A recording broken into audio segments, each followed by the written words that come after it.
Hallelujah. So our opening scripture today will come from Genesis chapter 2 verse 4. Genesis chapter 2 2장 4절 말씀이 되겠습니다.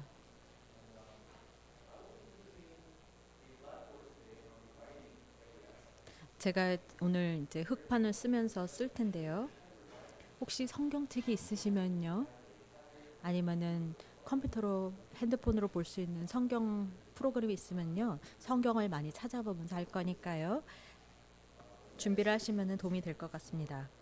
자, 창세기 2장 4절 우리 찾고 함께 읽겠습니다.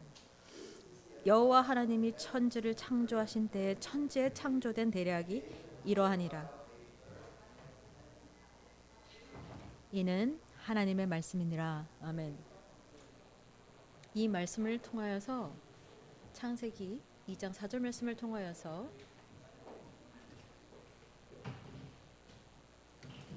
창세기 2장 4절 말씀을 통하여서 하나님의 이름과 그의 성전이라는 제목으로 은혜를 나누도록 하겠습니다.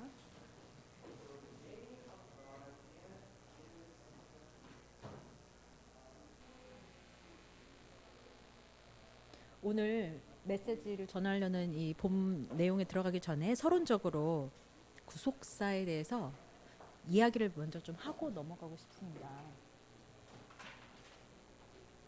구속사란 무엇일까요? 우리 교회에서는요 구속사를 많이 이야기하죠. 또 우리 지교회에서는 또 우리 본 교회에서는 구속사를 언제나 이야기를 해요. 그러면 구속사가 도대체 무엇일까요?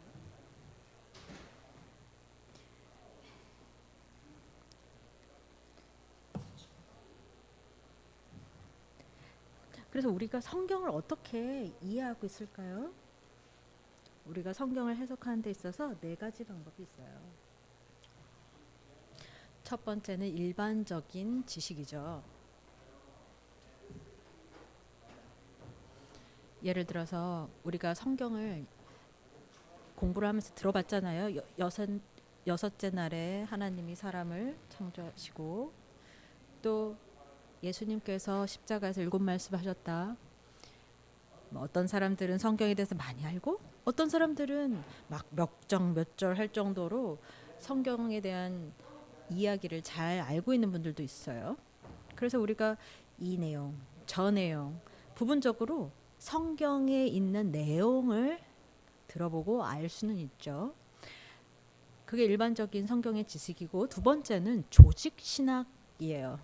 조직 신학이라는 거는 뭐 엄청난 말 같지만은 조직 신학이 무엇이냐면은 원리, 원칙들을 공식들을 정리하는 거예요.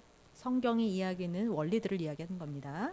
예를 들어서 성경이 사랑에 대해서 무엇을 이야기하고 있을까요? 조직 신학에서는 성경에서 사랑에 대해서 얘기하고 있는 모든 부분을 모아다가 이것이 성경의 이야기는 사랑이다라고 이야기하는 거고요. 또 예를 들어 오늘 나올 내용 하나님의 이름에 대해서도 하나님의 이름이 여러 가지가 있어요. 우리 창조주, 또 우리 반석이신 하나님이 전능하신 하나님, 이런 하나님의 이름에 대한 주제들을 모아가지고 이것이 하나님의 이름의 신학이다라고 정리하고 해석할 수 있는 길을 제공합니다. 우리 성삼위일체도 마찬가지예요. 삼위일체도 성경에 한 번도 나오지 않는 단어입니다. 그런데 하나님은 분명히 우리 하나님 아버지에 대해서 얘기하고 하나님의 아들 예수님에 대해서 이야기하고 성령님에 대해서 이야기하죠. 그래서 이 내용들을 다 종합해서 하나님은 삼위일체 하나님이구나 라는 것을 정리하는 것이 조직신학이에요. 이 조직신학을 통해서 성경을 파악할 수가 있고 또 세 번째는 성서신학 아니면 성경신학이라고 부르는 신학의 한 부류가 있어요. 이것은 맥락을 중요시하는 거예요. 문맥 또는 맥락을 통해서 성경을 깨닫는 겁니다. 창출래민신 이 모든 것들이 뭐 1400년도 전에 뭐 신학자들마다 의견은 다르지만요.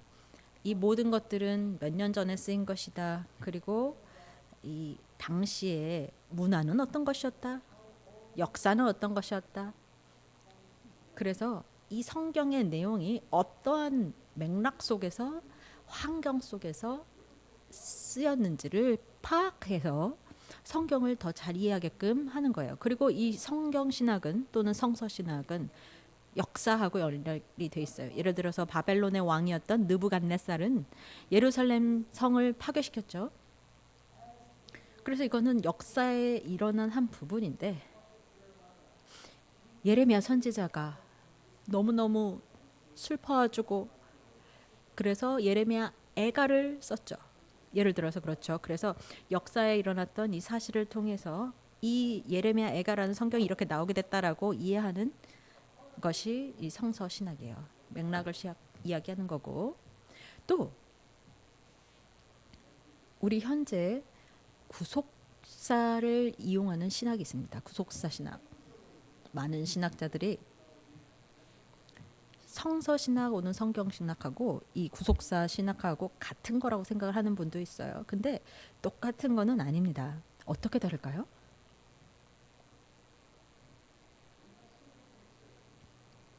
두 가지 다른 표현이 나옵니다. 영어로 이야기하자면은 구속사적 역사가 있고 우리 교회에서는 구속사라고 하죠. 구속사적 역사와 구속사. 성경 이것을 우리가 한국 성경으로 이야기할 때는 똑같이 구속사라고도 할 수 있어요. 구속의 역사. 구속적인 역사. 이런 차이인데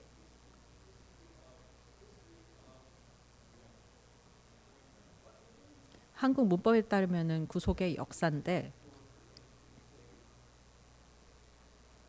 첫 번째 거는 구속적 역사라고 말씀을 할 수 있는 거죠. 엄밀하게 따지면.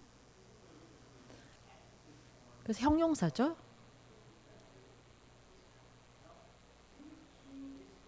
이 두 표현은 무엇을 강조하냐면요.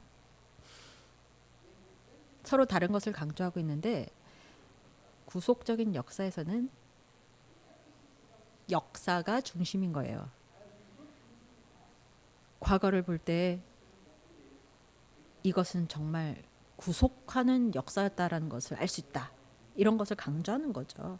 역사 속에서 구속을 위한 일들이 이렇게 일어나고 있었다라는 것을 이해하는 건데요.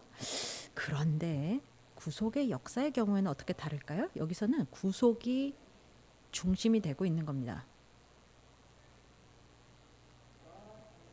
하나님은 타락한 자기 백성을 구속하려는 목적을 가지고 있으셨어요. 작정을 가지고 계시는데 이 구속의 역사라는 표현 속에서는 역사를 통해서 나타난 하나님의 분명한 목적, 구속을 이해할 수 있다는 거예요.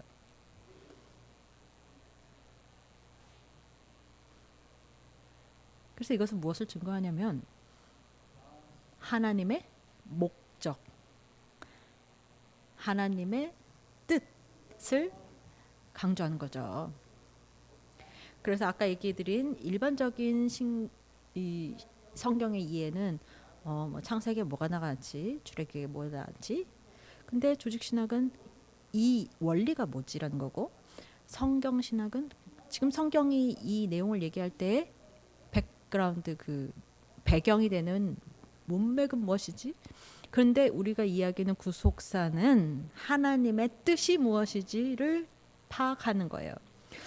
성경에 있는 모든 사건 아니면 성경에서 이야기하고 있는 이 역사가 무엇을 보여주고 있느냐, 어떤 하나님의 뜻을 보여주고 있느냐를 파악하는 거예요.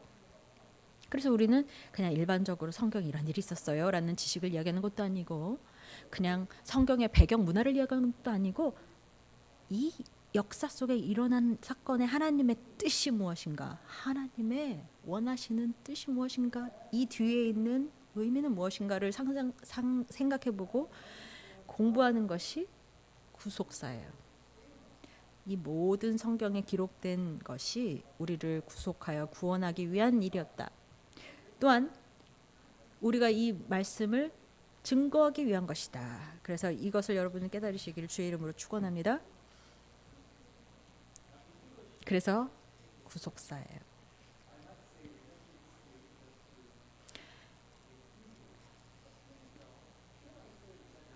발음상 영어로는 History of Redemption 발음하는 게 조금 더 힘들어요. Redemptive History보다. 그래서 처음 때때로 제가 섞어서 쓸 수도 있지만 제가 말하려고 하는 것은 History of Redemption 구속의 역사라는 것입니다.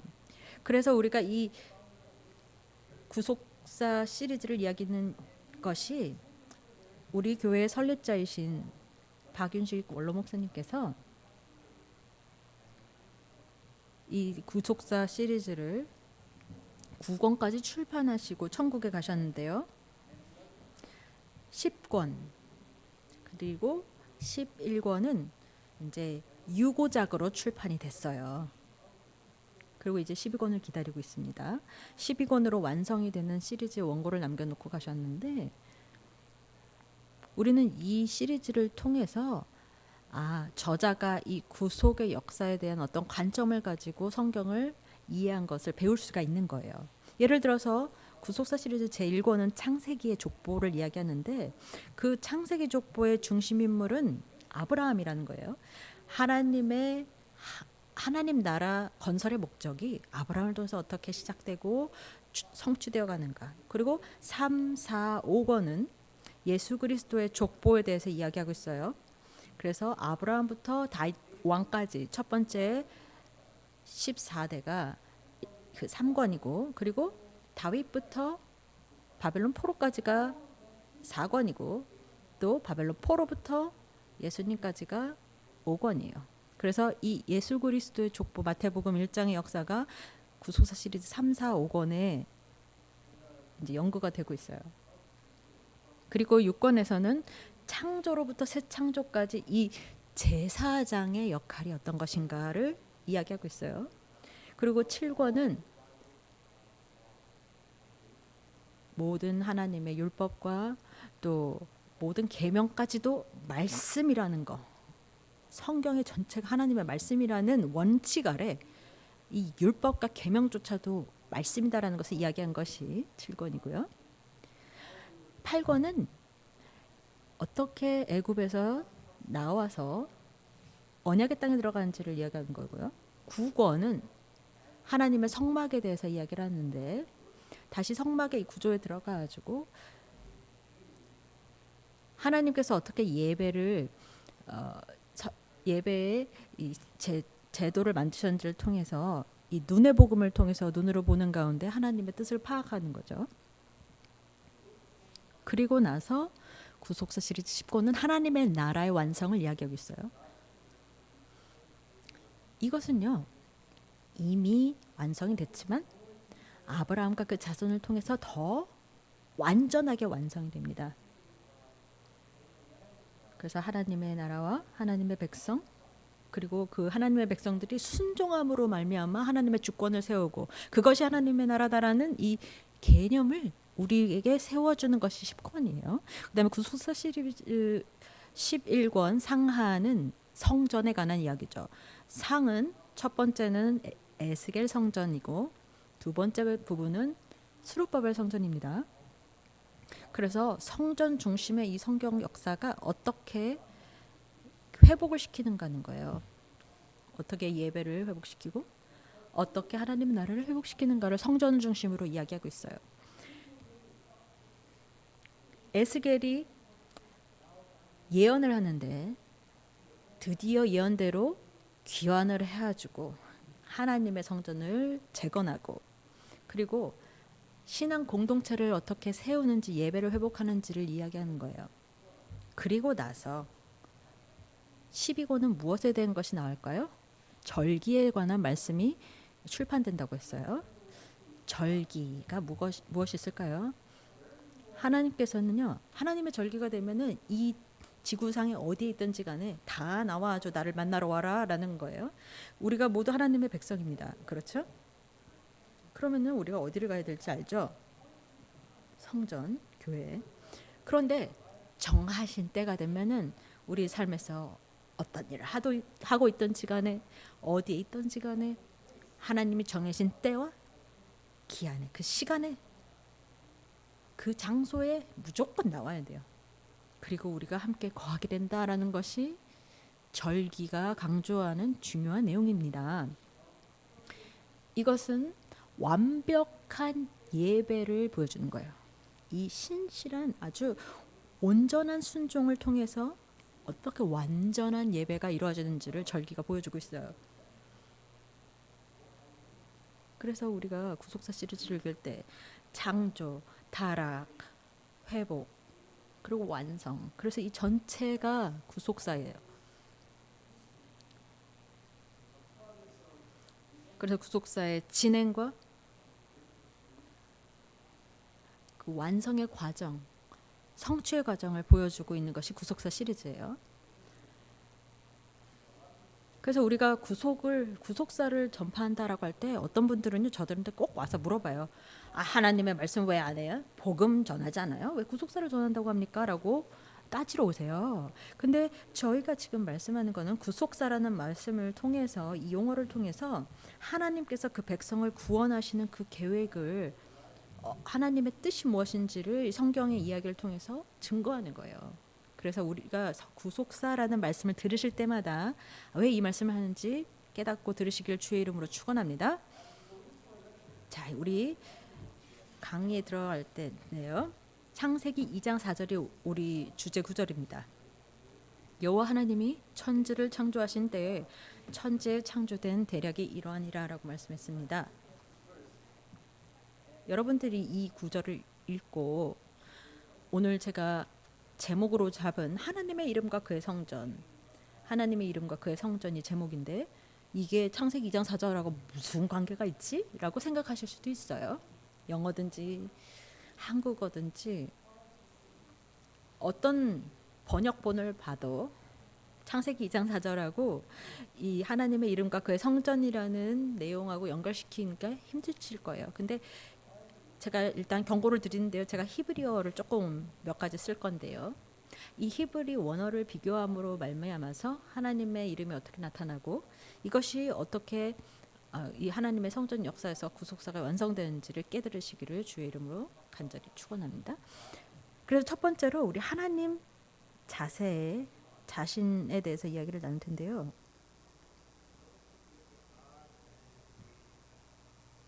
첫 번째로 창조의 하나님에 대해서 또는 창조와 하나님에 대해서 한번 살펴보겠습니다. 그래서 큰 첫 번째로 창조와 하나님에서 제가 강조하고 싶은 것은 삼위일체 하나님이에요. 삼위일체. 하나님은 삼위일체이십니다. 저희가 창조주 하나님을 이야기할 때 창세기 1장을 늘 이야기하게 되죠. 창세기 1장 1절에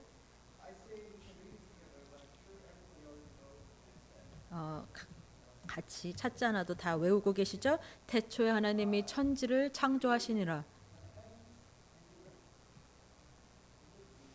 태초에 하나님이 천지를 창조하시니라.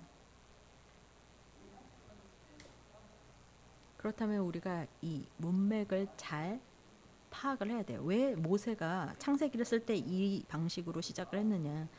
고대 세계에서는요, 이미 존재하는 게 많이 있었어요.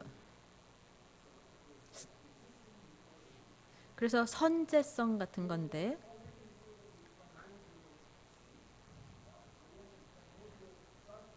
이미 그 창세전의 어둠과 창세전의 물과 뭔가 존재는 하고 있었다는 거예요. 근데 하나님이 그 가운데서 나타나셨다라고 고대 사람들은 생각을 하고 있었어요. 그리고 하나님이 어딘가에 있다가 이렇게 나타났다라는 것이 고대 사람들의 생각이었어요.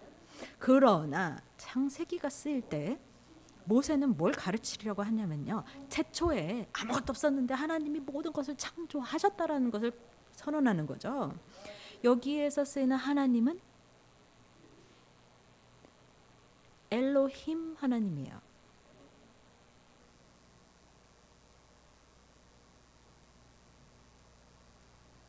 엘로힘, 이게 히브리어죠. 이걸 꼭 아실 필요는 없는데요. 히브리어로는 이 힘이라는 부분을 제가 임으로 끝나죠. 그 부분을 설명드리고 싶은데, 엘로힘에서 임으로 끝나잖아요, 발음이. 이것이 헬라어에서는 복수형을 이야기하는 거예요. 하나님은 한 분이시죠.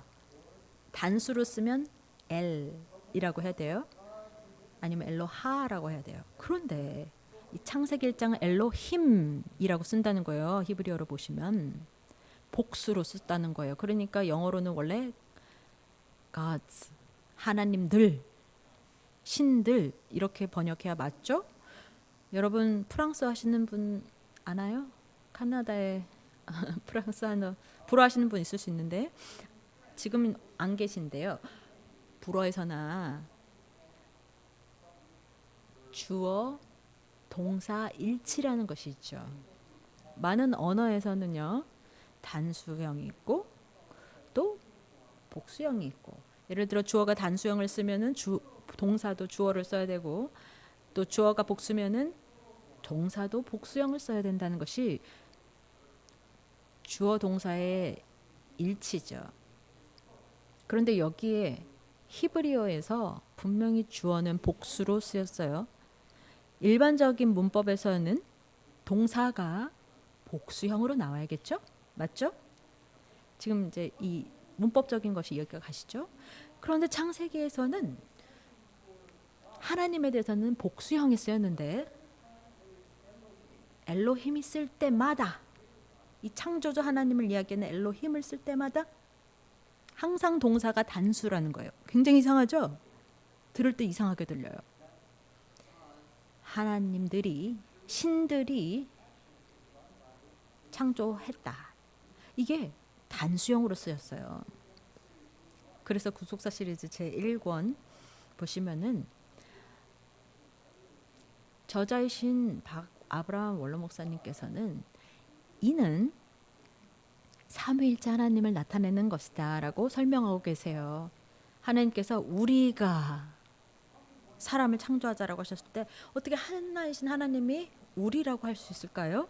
이는 하나님 아버지, 성자 하나님, 성령 하나님, 성부, 성자, 성령이 함께 하셨다는 것을 보여주기 위해서 엘로힘이 쓰인 거죠. 즉 삼위일체 하나님을 쓰기 위해서 복수형을 쓴 거죠. 한 가지 우리가 삼위일체에 대해서 이해할 것은 하나님은요 온전히 스스로 만족하시는 분이에요. 하나님 스스로 완벽하신 분이에요. 삼위가 계신 하나님은 아무 다른 사람도 필요가 없는 존재예요. 다른 존재가 전혀 필요하지 않고 스스로 완벽하신 존재예요. 제가 한 가지 물어볼게요. 하나님이 우리 중에 그 누구라도 필요한 분이 있을까요? 하나님 우리가 필요하신가요? 우리를 필요로 하시나요? 이 궁극적인 하나님이 우리가 필요하시나요? 필요가 없어요. 사실은 하나님은 스스로 완벽하게 존재하고 계세요. 천지를 창조하지 않으셔도, 인간을 창조하지 않으셔도 하나님은 아무것도 필요하지 않으세요. 우리가 필요하지 않으신 분입니다. 그러한 뛰어나신 분이에요. 외롭지도 않고요, 고독하지도 않아요. 하나님은요 친구 필요 없어요. 그런데 이것이 우리가 알아야 할 삼위일체의 속성이에요. 그래서 창조주 하나님은 엘로힘이라고 한다는 거죠. 우리 함께 신명기 6장 4절 읽어볼까요? 신명기 6장 4절.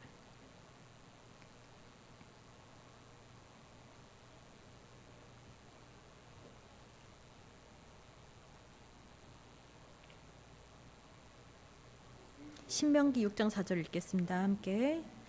이스라엘에 들으라, 우리 하나님 여호와는 오직 하나인 여호와시니.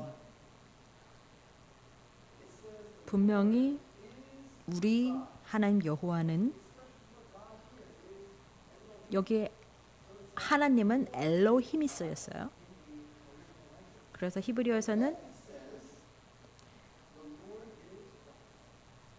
엘로힘인데 오직 하나인 여호와시니 했잖아요. 그러니까 복수형인 엘로힘, 우리 하나님은 엘로힘 복수신데 오직 하나이신 하나님이라고 이야기하는 거예요. 엘로힘은 한 분이라는 겁니다.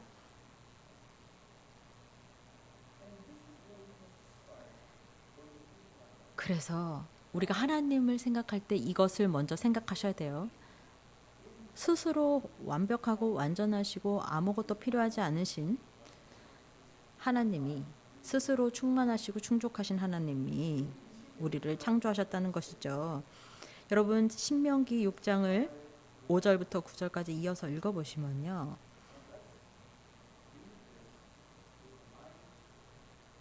우리가 같이 한번 읽어볼 때 우리 수련의 주제를 생각하면서 한번 읽어보세요. 신명기 6장 4절에서는 하나님이 한 분이시다 말씀했고 5절에서 9절 우리 교독해 보겠습니다. 너는 마음을 다하고 성품을 다하고 힘을 다하여 내 하나님 여호와를 사랑하라. 오늘날 내가 내게 명하는 이 말씀을 너는 마음에 새기고 내 자녀에게 부지런히 가르치며 집에 앉았을 때든지 길에 행할 때든지 누웠을 때든지 일어날 때든지 이 말씀을 강론할 것이며 너는 또 그것을 내 손목에 메어 기호를 삼으며 내 미간에 붙여 표를 삼고, 함께 읽습니다. 또 내 집 문설주와 바깥문에 기록할지니라. 이것이 하나님의 명령입니다. 어떻게 시작한다고요? 하나님은 한 분이시라고 선포하신 후에 이 가장 큰 대강령을 선포하세요. 하나님을 사랑하라. 이 한 분이신 하나님을 내 힘을 다해서 성품을 다해서 마음을 다해서 사랑하라. 늘 너희들 무엇을 하든지 간에 집안에서 항상 이 하나님을 이야기하고 하나님을 가르쳐라. 나에 대해서 가르쳐라. 나의 말씀에 대해서 가르쳐라라는 것을 명령하고 계신 거예요. 그래서 큰 두 번째로 이렇게 연결이 되죠. 스스로 계시는 자, 스스로 존재하시는 자로서의 하나님이에요.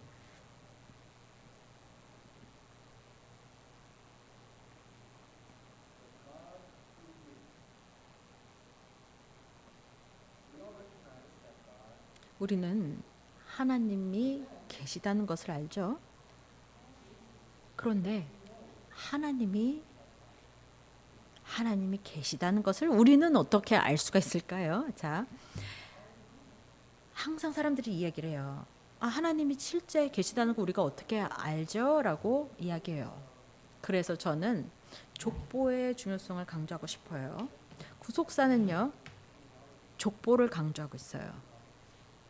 하나님의 뜻을 가르치는 데 있어서 족보를 강조하고 있어요. 우리 족보에 대한 히브리어 기억하시나요? 족보를 히브리어로 뭐라고 할까요? 톨레돗. 네, 맞습니다. 잘하셨어요. 톨레돗이에요. 히브리어로. 어떤 히브리 사람들은 톨돗이라고 해요.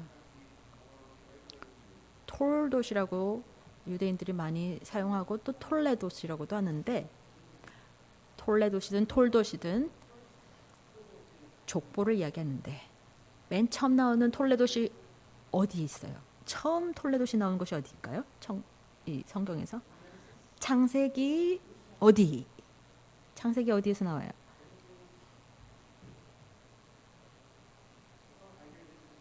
(1장) 하시는 분, (5장) 하시는 분, (2장) 하시는 분. 최초의 톨레돗은요, 창세기 2장 4절에 나옵니다. 그것이 오늘 우리 본문 말씀이에요. 아까 읽었죠? 그래서 분명히 히브리어로는 창조의 대략이 이러하니라, 창조의 대략 중에 대략이 톨레돗이에요. 누가? 하나님이 창조를 하셨죠. 천지를 하나님이 창조하셨잖아요. 그러나 이 톨레돗을 쓰면서 처음으로 성경에 나타나는 단어가 또 있어요. 그 단어는 여호와라는 단어입니다. 여호와. 이 톨레돗과 함께 여호와가 나타나고 있어요. 그래서 우리 학자들은요, 야훼라고 부릅니다. 야훼.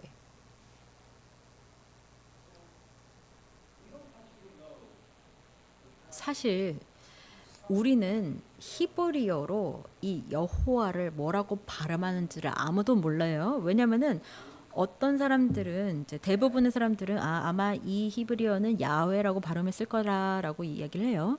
그 동의를 하기 때문에 야훼라고도 부르는데 히브리어로는 이렇게 쓰죠. 야드 헤이 바브 해. 이게 알파벳인데요. 히브리어 자음들인데요.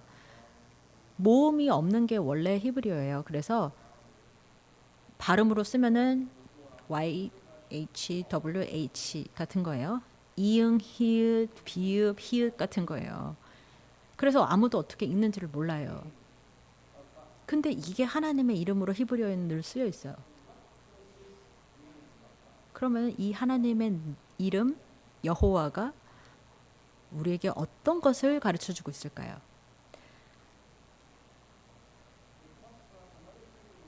야훼는 하야라는 동사에서 유래되었습니다. 하야라는 히브리어는요, 있다라는 존재 동사예요. 상태를 이야기하는 거죠. 있다, 이다. 비동사예요. 무엇을 뜻할까요? 우리 영적인 신앙생활에서는 무엇을 빌려야 된다고요? 하나님을 믿어야 되는데 하나님이 계시다는 것을 믿어야 된다는 거예요. 우리 그래서 굉장히 잘하시는 말씀이죠. 우리 히브리서 11장 6절을 읽어보겠습니다. 함께 읽습니다. 믿음이 없이는 기쁘시게 못하나니 하나님께 나아가는 자는 반드시 그가 계신 것과 또한 그가 자기를 찾는 자들에게 상 주시는 이심을 믿어야 할지니라 했어요. 그래서 하나님께서는 자신을 참된 하나님으로서 소개하고 있는 거예요. 우리가 하나님을 믿으면 반드시 그가 계신 것, 하나님이 존재하시다는 것 자체를 먼저 믿어야 된다는 거죠. 그래서 제가 지금 한 주제 얘기하다가 다른 얘기하는 것 같지만요. 제가 나중에 연결을 해서 말씀드릴게요. 지금 우리가 삼일체 하나님을 이야기했어요. 스스로 존재하시고 아무것도 필요가 없으신 하나님이라고 했죠. 사람이 존재하지 않는다면요. 하나님이 계시다는 걸 꼭 알아야 될까요? 사람이 없는데 하나님은 그냥 스스로 만족한 상태로 존재하고 계세요. 근데 하나님이 인간을 처음 사람을 창조하실 때 하나님과 인간 관계에 세워야 할 때 관계가 생기는 거예요. 관계라는 게 처음 존재하는 거예요. 여러분이 내가 이 사람 알고 내가 저 사람 알고 하듯이 관계성이 처음으로 성립하는데 믿음으로 그 관계를 연결하는 거예요. 하나님이 사람을 창조하셨기 때문에, 그리고 사람이 하나님과 관계를 맺기 때문에, 인격적인 관계를 맺기 때문에 우리는 하나님이 계시다는 것을 믿는 믿음이라는 게 생기는 거예요. 그래서 우리 믿음 때문에, 하나님과의 관계 때문에 자기 자신을 스스로 계신 자인 하나님으로 드러내신 거예요. 그래서 처음에 태초로 창조하셨을 때 하나님은 엘로힘, 그냥 삼일체 하나님으로 나타나셨어요. 빛을 창조하시고 또 위궁창과 또 아래 물을 나누시고 이렇게 하실 때는 엘로힘으로 나타나는 거예요. 창조주 하나님으로서는. 그리고 해, 달, 별, 그리고 또 하늘에 또 물에 바다의 모든 창조물들을 만들 때, 피조물들을 만들 때, 그리고 땅에서 뭐 풀이 나고 짐승이 있고 할 때 이 모든 것을 주권적으로 일방적으로 스스로의 힘으로 사람들이 믿든지 말든지 그건 상관이 없는 거예요. 그때는 그냥 하시는 거예요. 이 삼위일체 하나님, 엘로힘 하나님이 이 일을 주권적으로 행하셨어요. 근데 창세기 2장에서는 이제 창조하신 그 사람이 반드시 하나님을 믿어야만 하고, 지금 이 창조물 가운데, 창조 세계 가운데 존재하는 사람이 하나님이 계신다라는 것을 믿어야 되는 거예요. 그래서 얘들아, 내가 여기 있다, 나 야훼다, 그게 내 이름이야 라는 것을 가르쳐 주시는 거예요. 관계성이 처음 생겼기 때문에. 그러므로 여호와라는 이름을 고백할 때, 우리 주님을 고백할 때 하나님 믿습니다 라는 거예요. 그래서 하나님과의 나의 관계는 믿음을 통해서 성립된다는 겁니다. 우리가 좀 이해하기 위해서 몇 구절 더 읽어보겠습니다. 출애굽기 3장 13절과 14절이에요. 출애굽기 3장 13절과 14절 읽어보겠습니다.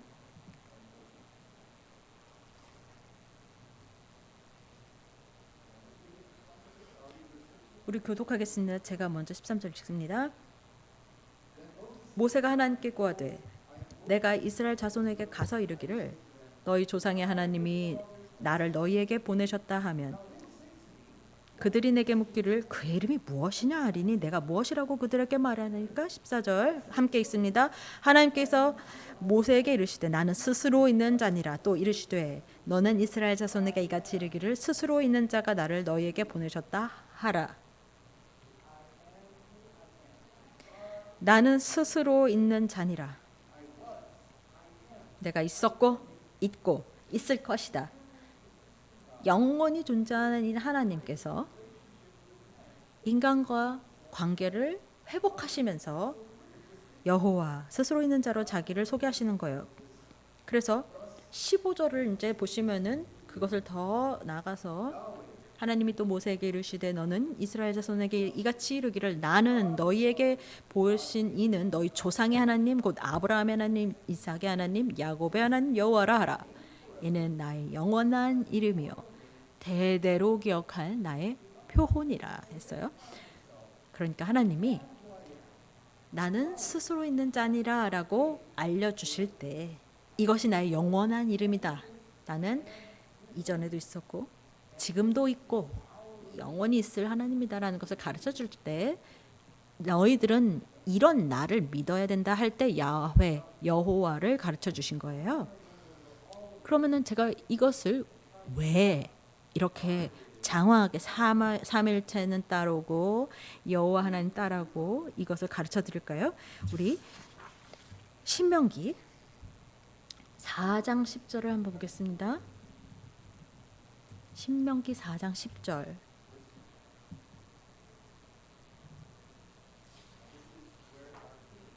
이것이 우리 하계의 대성의 주제 구절이죠.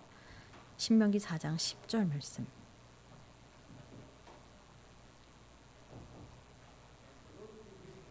영어로 읽으시는 분들은요, Lord라고 쓰인 영어는요, 야훼라고 읽으세요.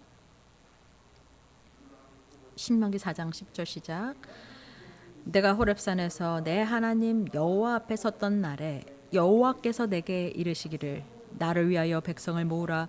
내가 그들에게 내 말을 들려서 그들로 세상에 사는 날 동안 나 경외함을 배우게 하며 그 자녀에게 가르치게 하려노라 하시매. 이제 하나님께서는 자기 이름을 통해서 자기를 나타내셔요. 우리가 서로 소개할 때 이름을 이야기하잖아요. 그래서 하나님께서 이 이름의 표현을 통하여서 하나님이 백성들과 관계를 맺으려 하신다는 것을 가르쳐 주시는 거예요. 그래서 우리 신명기 12장 이제 5절로 가보겠습니다. 신명기 12장 5절 말씀. 12장 5절 말씀.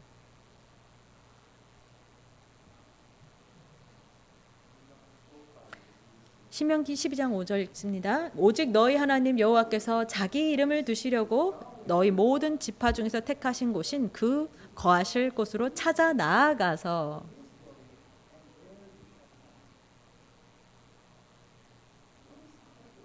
그렇다면 성전의 목적이 무엇입니까?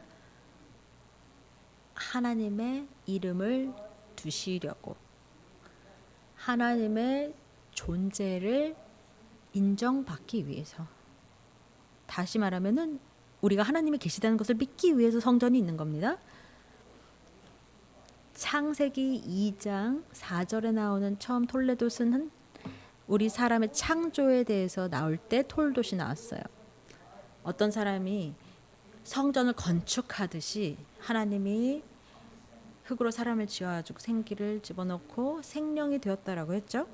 그러니까 우리가 성전이에요. 하나님의 이름이 우리 안에 있어야 돼요. 그래서 우리가 모두 모이면 뭐예요?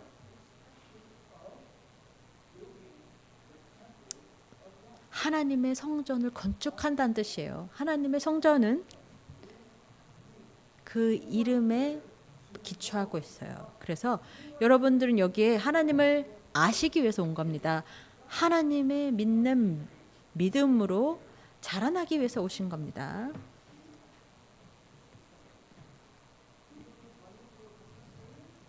여러분 아까 선교사님께서 얘기했죠. 그냥 아무도 모르는 사람한테 50불 주실 수 있나요? 아니면 아는 사람한테 줄 수 있나요? 아는 사람한테 줄 수 있다라고 했죠. 그게 믿음이라고 했어요.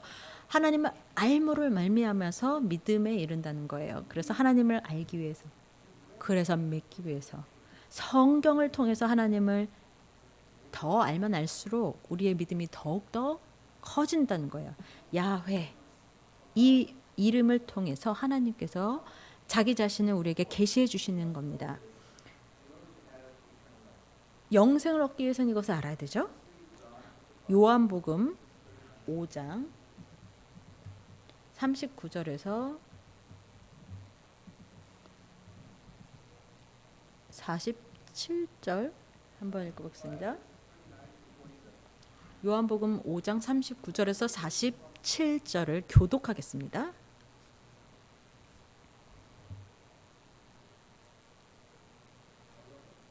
찾으셨나요? 요한복음 5장 39절. 너희가 성경에서 영생을 얻는 줄 생각하고 성경을 상고하거니와 이 성경이 곧 내게 대하여 증거하는 것이로다. 그러나 너희가 영생을 얻기 위하여 내게 오기를 원하지 아니하는도다. 나는 사람에게 영광을 취하지 아노하노라. 다만 하나님을 사랑하는 것이 너희 속에 없음을 알았노라. 잘 들어보세요. 나는 내 아버지의 이름으로 왔음에 너희가 영접지 아니하나 만일 다른 사람이 자기 이름으로 오면 영접하리라. 너희가 서로 영광을 취하고 유일하신 하나님께로부터 오는 영광은 구하지 아니하니 어찌 나를 믿을 수 있느냐. 내가 너희를 아버지께 고소할까 생각지 말라. 너희를 고소하는 이가 있으니 곧 너희의 바라는 자 모세니라. 모세를 믿었다면 또 나를 믿었으리니 이는 그가 내게 대하여 기록하였음이라. 함께 읽습니다. 그러나 그의 글도 믿지 아니하거든 어찌 내 말을 믿겠느냐 하시니라. 이 예수님의 부서지는 마음을 한번 이해해 보자는 거예요. 성경을 뒤적거리면서 배우려고 그래요. 왜? 영생이 있다고 생각하기 때문에. 근데 이것들이 나에 대해서 증거하고 있다니까.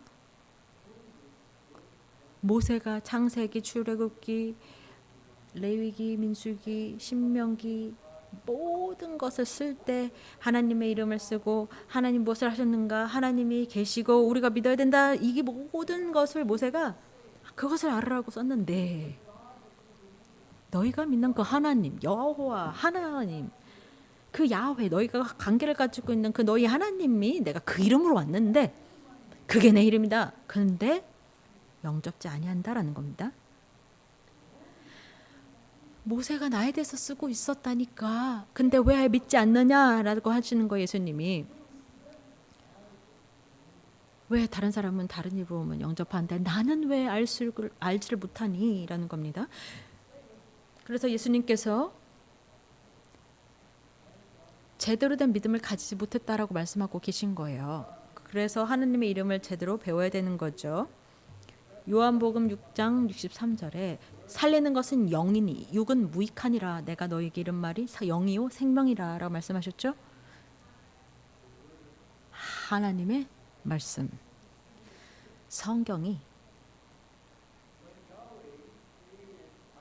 하나님을 증거하고 성령을 맡게 돼요. 그래서 아담을 만드실 때 생기를 주시고 성령을 만드셨는데 말씀이 육신되어 오신 분이 하나님의 이름으로 참된 여호와로 오셨는데 에이 안 해. 나 안 믿어 라고 하는 거예요. 히브리어를 다시 써보면요.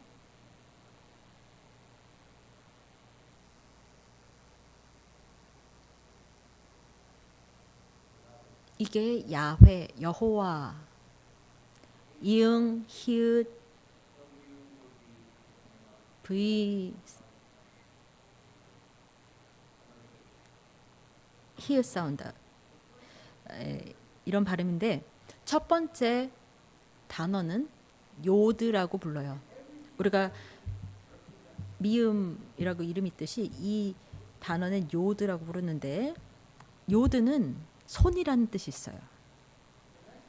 그 다음 문자는 해라고 합니다. 해. 그리고 해는 뭔가를 상징하는데요. 보라 이런 뜻이에요. 자 보라 할 때 그 보라는 뜻이에요. 해. 그 다음에 문자는 vav 아니면 wow라고도 하는데요.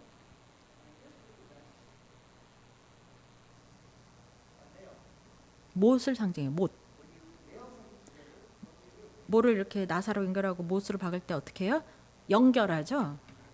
그래서 연결이라는 뜻을 또 가지고 있어요. 그리고 다시 해가 나오죠. 보라. 잘 보라라는 단어예요. 그러면은 이 단어의 구성, 야훼의 구성을 보시면 무엇을 볼 수가 있나요? 보라, 손에, 보아라, 못, 손이, 못 자국이, 그죠? 못이 손을 꿰뚫을 때 너희가 나와 연결된다라는 뜻이 있어요. 그 못이 그 손을 꿰뚫을 때 너희가 나와 하나님과 관계를 맺게 된다라는 겁니다. 그래서 최초에부터 창세기서부터 하나님께서는 엘로힘 삼위일체인 하나님이 우리 중에 아무도 필요가 없는데 우리를 꼭 창조하지 않으셔도 되는데 창조를 하셨습니다. 그리고 우리를 아셨고 사랑하시고 계속 사랑하셔서 창조하시는 가운데 하나님과의 관계를 맺기 위해서 그리고 우리를 구속하기 위해서 잃어버린 우리를 찾기 위해서 여호와의 일을 구속사에서 행하신 거예요. 우리를 연결시키는 일을 하신 거예요. 그래서 하나님께서 나는 여호와다 하실 때마다 나를 그 이름으로 알아라 하실 때 무엇을 말씀하고 계셔요? 내가 너에게 올 테니까 내 손의 못자국을 십자가에 박히는 그 못자국을 볼 거다. 내 죽음을 통해서 우리가 그 관계로 회복할 거다라는 것을 말씀하고 있는 거죠. 내가 바로 그 여호와야. 그럴 때 내가 너희와 함께 거하게 된다. 어디서 거하게 된다고요? 성전에서.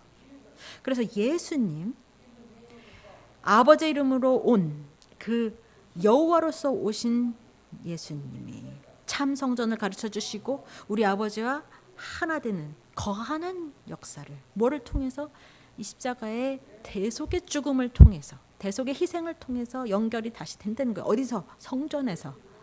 그래서 우리가 어디서? 함께 모여서 말씀을 들을 때 이것을 배우게 됩니다. 말씀을 들음으로 하나님이 누구신지 알게 되고 삼위일체 하나님 창조하는 우리를 필요로 하지 않으셨던 하나님이 우리와 함께 거하시기 위해서 자기 자신을 희생시켜 여호와가 되셨어요. 야훼. 그래서 너희는 너희가 계신 것과 그렇게 믿으라고 아까 히브리서에서 11장에서 말씀했죠. 믿음은 헬라어로 피스티스라고 합니다. 피스티스. 믿음은 헬라어로 피스티스라고 해요. 무엇을 의미할까요? 미쁘다라는 뜻이에요. 미쁘다, 신뢰할 만하다, 믿음직하다 이런 뜻이죠. 얘를 아까 얘기를 했잖아요. 낯선 사람한테 돈을 빌려줄 수 있을까요? 아는 사람한테 빌려줄 수 있을까요? 친구나 가족에게 빌려줄 수 있는 이유는 믿을만하다는 거. 이 사람은 안 믿을만해. 나를 속이지 않을 거야. 사기 안 칠 거야. 근데 모르는 사람은 내가 가족을 먹여 살려야 되는데 이렇게 생각할 수 있죠. 제가 어렸을 때 한번 어떤 모르는 사람한테 왔어요. 그리고 배고파요 그랬어요. 며칠 동안 못 먹었습니다. 여러분, 이 창문 닦아드릴 테니까요. 차 창문 닦아드릴 테니까 아무거라도 아무거라도 있으면 주세요. 그러니까 마음이 열렸어요. 제가 그 말을 듣고. 그리고 이제 지갑을 보니까 10달러만 있는 거예요. 그냥 10달러 가지세요. 그리고 줬어요. 더 이상 도와드릴 수는 없지만 최소한 한 끼는 드실 수 있을 거예요. 그랬더니 막 껴안고 악수하고 막 하나님 감사합니다 막 하늘을 가리키면서 그랬어요. 그리고 이제 헤어졌어요. 그리고 그 주변에서 늘 이랬거든요. 제가 아마 한 10분 후에 제가 이제 다시 지나가는데 그 사람이 한 끼라도 먹으려고 제가 뭐라도 할게요라고 딴 사람한테 하는 거. 근데 손에 브라운 페이퍼가 있는 거죠. 이제 브라운 페이퍼 백에 그 햄버거 같은 거 항상 들어 있잖아요. 그리고 입에는 씨가 담배 피고 있어요. 그럼 제가 얼마나 실망했을까요? 하나님 감사합니다. 저 배고파요. 그래가지고 제가 돈을 드렸는데 내가 그걸 알았다면 그렇게 안 했을 텐데. 그러나 가족이나 친구가 와가지고 요즘에 너무 힘들었어. 내가 좀 지금 너무나 배고픈데.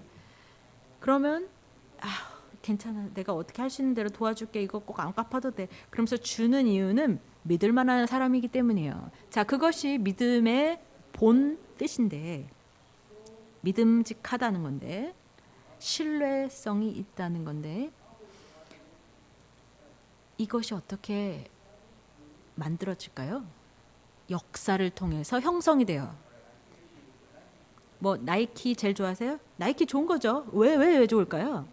왜냐면은 몇십 년 동안 수십 년 동안 나이키는 너무 좋은 신발이야. 또 옷, 또 마이클 조던이 광고하고 해가지고 아주 오랜 시간을 거쳐서 명성을 쌓고 증거가 됐어요. 나이키는 믿을 수 있어. 나이키는 좋은 거지. 이렇게 판명이 나왔어요. 나이키 하면은 막 찢어지고 하진 않는다라는 것을 알게 되는 거죠.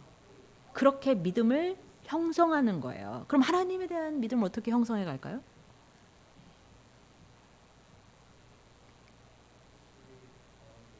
구속사를 통해서, 구속 역사를 통해서 믿음을 만들어가는 겁니다.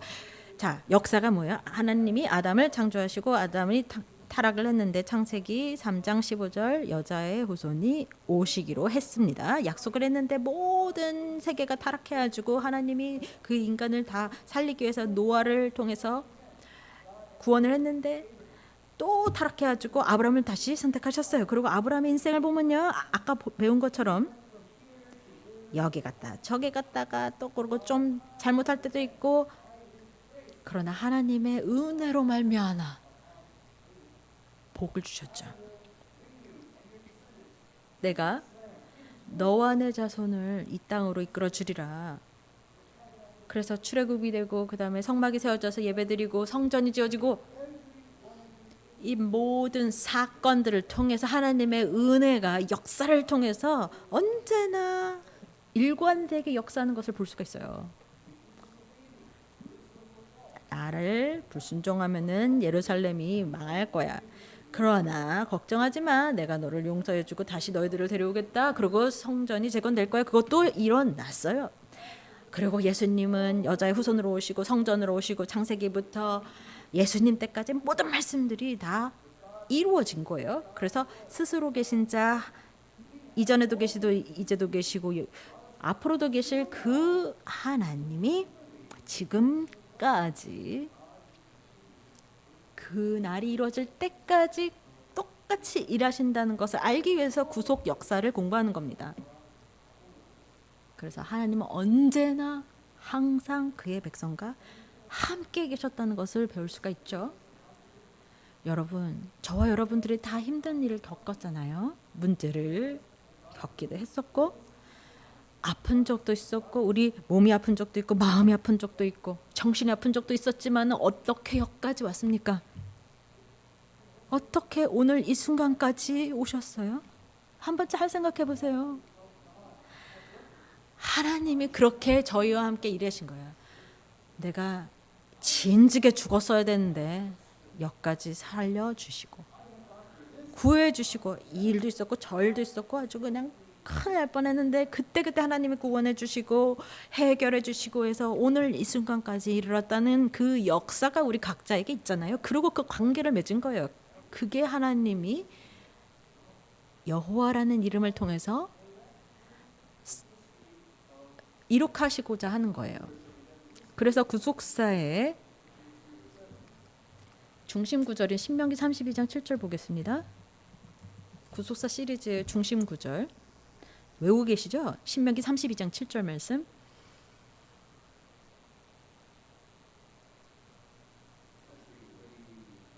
옛날을 기억하라. 역대의 연대를 생각하라. 내 아비에게 물으라. 그가 내게 설명할 것이요. 내 어른들에게 물으라. 그들이 내게 이르리로다. 족보를 공부하기 위해서라는 거예요. 톨레돗을 처음 봤을 때, 그리고 여호와가 처음 등장했다고 했죠. 왜? 하나님이 사람과 가진 관계를 이룩하기 위해서 여호와를 주셨는데, 족보는 내가 어디서 왔는지 그리고 어디로 가고 있는지 그거를 알게 해줘요, 족보가. 저는 항상 이게 궁금했어요. 여러분은 궁금하셨는지 모르겠는데 한동안 저는 이게 너무나 궁금했어요. 왜 톨레돗이 창세기 1장에서 왜 시작 안 하고 2장에서 시작할까? 여러분 한 번이라도 생각해 보신 적 있으세요? 궁금하신 분? 왜 그랬을까? 저는 늘 그게 궁금했어요. 톨레돗이 처음부터 시작하려면 왜 창세기 1장에서 시작하지 않고 2장에서 시작할까? 그게 궁금했어요. 왜? 창세기 1장은 삼위일체 하나님에 대해서 이야기하기 때문에. 하나님은 족보가 없으신 분입니다. 톨레돗을 이야기하실 필요가 없는 분이에요. 왜? 영원히 계신 분이기 때문에. 영원히 계셨고 영원히 계실 분이기 때문에 시작이고 끝이시고 알파 오메가이신 분이기 때문에 족보가 필요 없으신 분이에요. 시작도 없고 끝도 없고. 그래서 그 다음 시간에 배우게 됩니다. 족보 없는 분.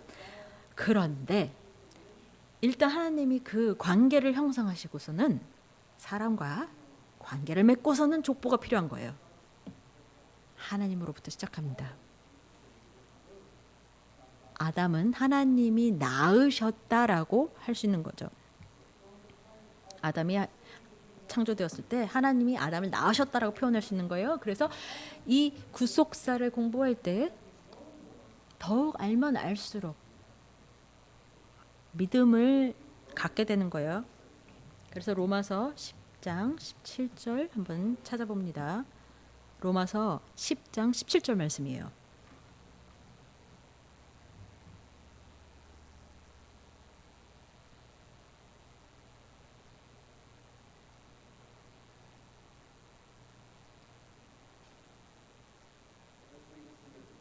함께 읽습니다. 로마서 10장 17절. 그러므로 믿음은 들음에서 나며 들음은 그리스도의 말씀으로 말미암았느니라.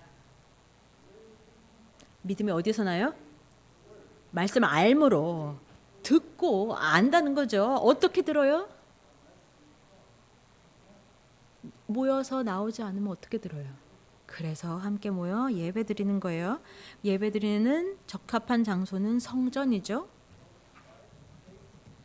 신명기 12장 5절에 자기 이름을 두시려고 택하신 그곳. 그래서 믿음이 자라려면 하나님의 이름을 두신 곳, 하나님이 정하신 곳으로 나와야 되는 거죠. 요한복음 15장 7절 말씀 보시면 내 안에 거하라. 그리고 내 말씀이 너희 안에 거하면 성전의 목적이 뭐라고요? 하나님과 거하기 위해서, 하나님과 함께 거하기 위해서. 그래서 그러려면 말씀이 거해야 된다는 거예요. 그 예배드리는 장소가, 하나님이 거한 장소가 성전이에요. 그래서 믿음을, 우리가 말씀을 들음으로 믿음이 생기는데, 사도행전 4장 10절에서 12절, 사도행전 4장 10절 12절에서 너희와 모든 이스라엘 백성들은 알라. 너희가 십자가에 못 박고 하나님이 죽은 자 가운데서 살리신 나사렛 예수 그리스도 이름으로 이 사람이 건강하게 되어 너희 앞에 섰느니라. 지금 아프던 사람이 나았어요. 그래서 예수님에 대해서 뭐라고 하냐면, 이 예수는 너희 건축자들의 버린 돌로서 집 모퉁이에 머릿돌이 되었다. 여기 잠깐 보세요. 예수님의 이름으로 우리 모두 나았고 치유받았고 구원을 받았어요. 그래서 무엇을 짓든지 간에 하나님이 세우신 그 이름, 예수라는 이름에 세우는 거예요. 다른 이로서는 구원을 얻을 수 없나니 천하 인간의 구원을 얻을 만한 다른 이름을 우리에게 주신 일이 없음이니라 했어요. 지금 베드로가 이야기하고 있는데, 너희는 예수 그리스도 이름으로 구원받아야 된다. 그런데 예수님은 모퉁이 돌이다. 그리고 성전의 목적은 하나님의 이름을 선포하기 위한 거다라는 거예요. 시편 111편 9절에 시편 111편 9절에 여호와께서 그 백성에게 구속을 베푸시며 그 언약을 영원히 세우셨으니 그 이름이 거룩하고 지존하시도다. 우리 수련의 주제 구절 에베소서 2장 20절부터 22절 보겠습니다. 우리가 이 구절을 보면서요, 우리 이갑배 목사님께서 이 수련의 주제 구절로 삼으신 이 구절들을 계속 읽어보면서 묵상해 보세요. 에베소서 2장 20절에서 22절 한 목소리 읽습니다. 함께 읽겠습니다. 시작. 너희는 사도들과 선지자들의 털 위에 세우심을 입은 자라. 그리스도 예수께서 친히 모퉁이 돌이 되셨느니라. 그의 안에서 건물마다 서로 연결하여 주 안에서 성전이 되어 가고, 너희도 성령 안에서 하나님의 거하실 처소가 되기 위하여 예수 안에서 함께 지어져 가느니라 했습니다. 무엇으로? 거하실 처소가 되기 위하여 성령 안에서 되어 간다.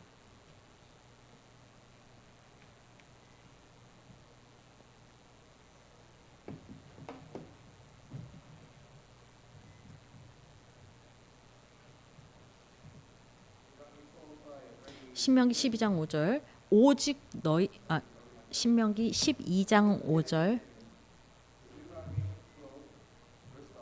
신명기 12장 5절 말씀 시작. 오직 너희 하나님 여호와께서 자기 이름을 두시려고 너희 모든 지파 중에서 택하신 곳인 그 거하실 곳으로 찾아 나아가서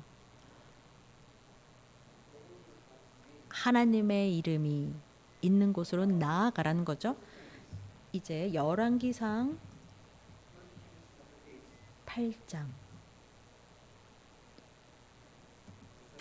17절 말씀 읽겠습니다. 열왕기상 8장 17절 말씀.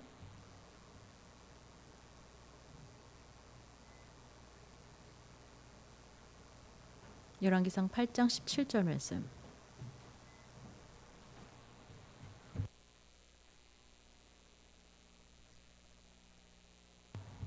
찾으셨으면 함께 읽겠습니다. 시작. 내 부친 다윗이 이스라엘 하나님 여호와의 이름을 위하여 전을 건축할 마음이 있었더니,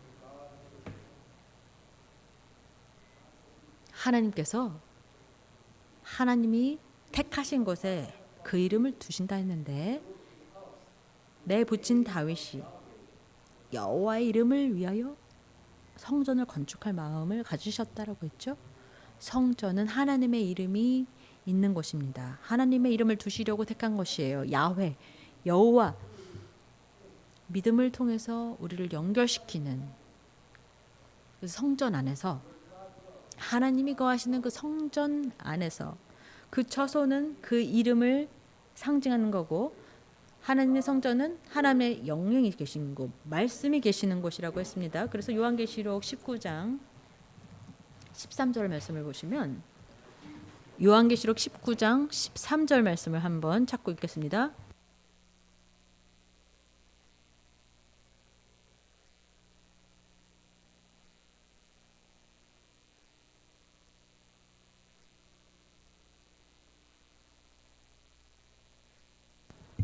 요한계시록 19장 13절 말씀 성경의 마지막 책이죠. 요한계시록 19장 13절 시작. 또 그가 피 뿌린 옷을 입었는데 그 이름은 하나님의 말씀이니라 칭하더라. 이름은 하나님의 거하심을 상징해요. 이름은 하나님의 임재를 상징하고 하나님의 이름은 스스로 계신 자, 창조주에 대한 하나님과의 우리의 관계를 나타냅니다. 그 이름이 우리를 구원하시고 말씀이신 하나님의 이름이 이제 우리에게 연결되신 그 하나님, 무엇으로? 예수 그리스도의 보혈로 연결된 그 하나님을 이야기하는 거예요. 이 모든 것이 하나님의 이름에 근거하고 있어요. 그래서 우리 한국어 성경에는 여호와라고 했죠. 영어로는 Lord라고, 그리고 대문자로 쓰였을 때 그게 야훼예요. 여호와예요. 이것을 이야기할 때 그냥 지나쳐 가지 마시고 아, 하나님 뭐 하나님이구나 이렇게 생각하지 마시고 하나님의 이름을 여호와의 이름을 고백하실 때마다 야훼 할 때마다 무엇을 고백하고 있습니까? 창조주이신 하나님이 계시고 우리와 관계를 맺고 계시고 그 관계는 성전을 통해서 이루어진다. 하나님의 말씀을 배우는 그 성전에서 우리가 성전에서 하나님의 이름을 배우고